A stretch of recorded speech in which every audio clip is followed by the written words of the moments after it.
However, of course, you will still find providers probably who were built, during the hype, who say, we have gamification, just here it is. And you have this learning platform, and the platform has points, badges, and leaderboards, and they say that it's gamified, and it has a progress bar as well. Like, well, yes, that could work in some audiences, in some cases, but that's not all. That's not it.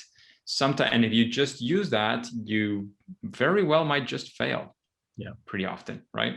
And that's where the Gartner says, I don't know, remember the number right now, but like 85% of gamification projects will fail. Of course, if you don't think about what you're doing, it's, I don't know, let's say financial consulting. If you try to grab this exact same recipe for every company you consult, well, chances are most of them are not going to have the same problems, and they're going to fail. So the project is going to fail. It's not the strategy. The strategy is not bad. You have to think about and adapt for every different scenario. And that's where gamification is, a lot bigger than just points, badges, and leaderboards. True.